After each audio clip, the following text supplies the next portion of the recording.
Good morning. Welcome and congratulations to our graduating class of 2022. It brings me great satisfaction, both personal and professional, to introduce you all to Annie Koyama. Annie is an incredible person. In 2005, after a productive career in film, Annie was diagnosed with a terminal illness that prompted her to dedicate her life to supporting artists.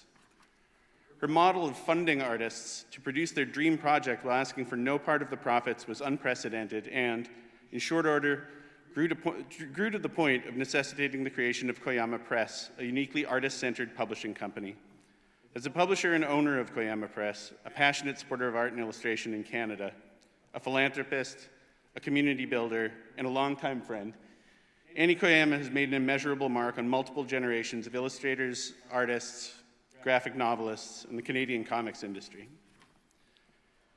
Annie's immense generosity and drive in seeking out and fostering new talent has cultivated the careers of hundreds of visual artists, both nationally and internationally, including Fiona Smith, Wowie Zonk, Walter Scott, Yannick Desranleau and Chloe Lum, Michael DeForge, Team Macho, Jesse Jacobs, Life of a Craphead, Rula Partinio, John Sasaki, Micah Adams, and Julia Wirtz.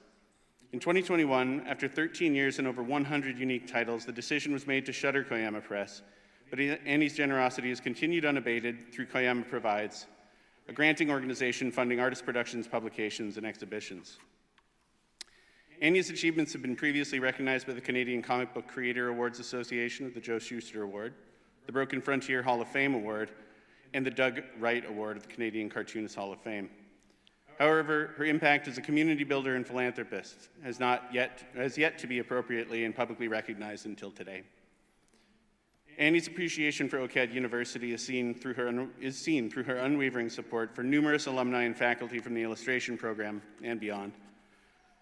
As a visionary who has always reflected the diversity of Canadians in everything that she does, Annie has tirelessly championed projects that embody our shared values by amplifying voices and stories of visual artists representing IBPOC, LGBTQ2S+, and other underserved and marginalized communities. Annie's dedication to honoring the diversity of our art and design community has made an incalculable impact on so many of us starting out in a field that can be difficult to persevere and thrive in. As an early recipient of Annie's support, I can speak directly to the sense of wonder, of responsibility, and of confidence that her patronage instilled. Being given the opportunity to see our early ambitions realized gave me a purpose and a drive that I credit with my capacities as an artist, entrepreneur, and educator today. Her endless energy, her wild optimism, and her wicked sense of humor are all elements that I try to bring into my classroom in hopes of recreating the spirit of resilience and determination her support fosters in those she provides for. Undoubtedly, Annie's demonstrated care for her community and steadfast dedication to her field will hold significant relevance for the graduating students of 2022. As you are all students who have chosen to persevere and complete your degrees while facing extraordinary adversity during this pandemic. Annie's grit, diligence, and liberal use of the term sweetie will continue to change lives and create that sense of warmth and community that we all so desperately need in increasingly challenging times. And I know we will all be so much better for it. President Serrano, Chancellor Watt, faculty, colleagues, graduates, and honored guests, please welcome Annie Koyama.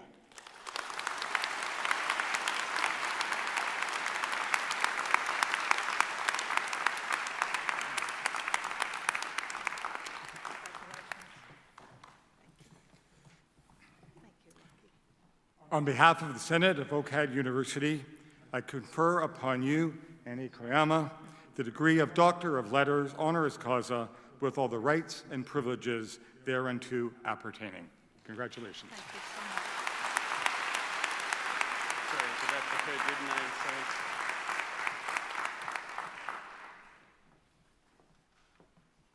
I practiced. I did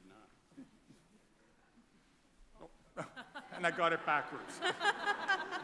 It's a rookie chancellor mistake.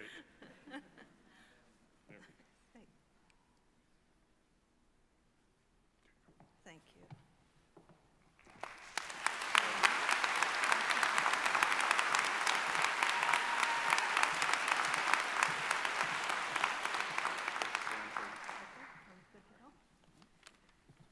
Thank you, Lockie.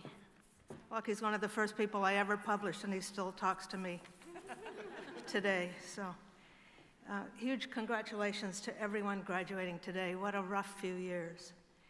It's such a thrill to receive this honorary degree, and soon you'll find out why. Since we've all had different journeys getting here, I'd like to share with you a little bit of mine. I left home, actually ran away during high school, and I really wanted to attend a good co-op arts program that was run at the time by Guelph University and OCA. I actually received a scholarship to attend, but I still couldn't afford to go to Guelph. So I ended up studying art history, painting, languages, and criminology at a rival university here that shall not be named. I wanted to be a painter, but while technically competent, I think I lacked the creativity to be a really good one. In fact, I think I would have made a pretty great forger. I really didn't know when I was in college what I wanted to do with my life, and I think that's okay. I was a receptionist, I did retail sales. Nope. I worked in a graphic art shop. I was a junior draftsperson in an urban planning firm. Then I was a set painter for the Canadian Opera Company and the National Ballet. I may have had the shortest career ever as an illustrator. Some people don't play well with art directors. I was a film producer, and I ran the day-to-day operations for North America's largest TV commercial house for quite a few years. But then I got sick, and I was unable to work for a long time. In 2005, doctors diagnosed a couple brain aneurysms, and they sent me home to die with only a couple months to live. For once, being bossy paid off. I pushed for a risky surgery, which was successful, but the other aneurysm remains inoperable. So after I survived, not knowing how much time I had left, I decided to take my resources and put them towards supporting emerging artists. That led me inadvertently into the world of publishing, something I knew nothing about. But I learned very, very quickly. My favorite part was probably introducing new artists and their work to the world. But I had another motive too, and that was to form a community. After 13 years, many awards, and over 100 titles, I closed Koyama Press, even though it was a successful, if not a super lucrative venture. Small presses, craft dinner time. You've all been very fortunate to have this education. Others will not be so fortunate. So I'd ask you to support your peers, mentor someone if you can, attend events outside the realm of your immediate interests. You'd be surprised at how that will enrich your life and your work. And this is a big one when it's safe again. Travel as much as you can, as much as your budget will allow. It's the best education, honestly. Maybe not through Pearson, though. Okay. You may have to work a day job in order to support your art practice, especially in Toronto, but there's no shame in that. Don't fear failure. It's, you really get caught up in that when you're young. I certainly did, but boy, I got over it. And if you can learn from your mistakes and take that momentum to propel you towards your goals, you're going to win in the end. And it's okay to change lanes, really a lot. I've done it every few years, apparently. I'm probably not done. These past 2 years have shown us, if nothing else, that in hard times, people turn to the arts for comfort and solace. I wish for a more equitable world where artists are properly compensated for their work and where affordable housing is not just a concept. By forming Koyama Provides, I get to continue to support and connect people in the wider arts community, which is great. In fact, by the end of this year, I will have given out over $300,000 in grants to artists at all stages of their careers. Thank you.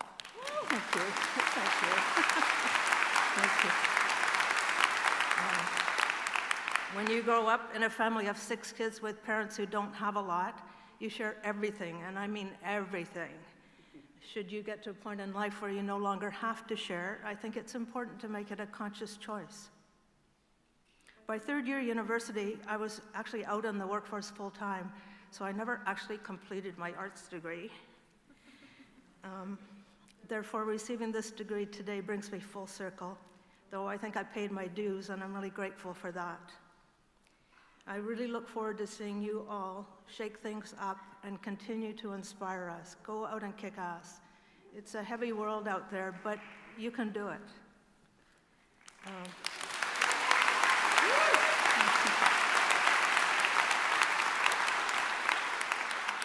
It takes a very special kind of partner to smile while I give away all of our savings to strangers. So thank you, Scott, wherever you are. Thank you. Thank you to those who nominated me and to those who deemed me worthy of this honor.